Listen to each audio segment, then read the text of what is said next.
Seorang pelajar Madrasah Aliyah Negeri 1 Cibadak, Kabupaten Sukabumi tewas akibat dikeroyok oleh pelajar berbeda sekolah usai mengikuti turnamen futsal antar pelajar.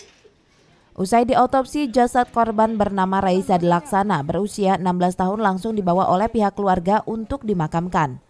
Isak tangis keluarga dan teman-teman korban pun pecah saat berlangsungnya prosesi pemakaman jasad korban ke liang lahat. Rekan satu sekolah korban dan orang tuanya tak pernah menyangka jika korban tewas dengan cara mengenaskan.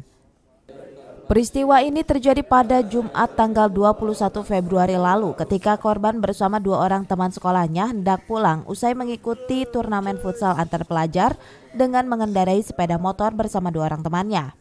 Saat melintas Jalan Siliwangi, korban dicegat oleh sekelompok pelajar berbeda sekolah dan langsung menyerangnya dengan senjata tajam. Akibat serangan tersebut, korban bersama dua orang temannya mengalami luka bacokan.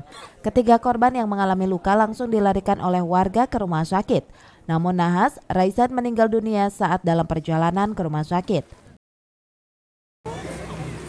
Tepatnya di daerah PT Japa, anak kami ada penyerangan terhadap anak kami. Itu lawannya sekolah mana, Pak? Ya, kalau sejauh ini dari pihak kepolisian ada dari SMA Parung Kuda dan SMA Cidahu. Berarti bukan satu sekolah ya? Pihak keluarga korban yang berduka atas kejadian ini meminta pihak yang berwajib bisa menangkap para pelakunya dan memprosesnya dengan hukuman yang setimpal. Dari Parung Kuda, Kabupaten Sukabumi, Iqbal Bakar melaporkan.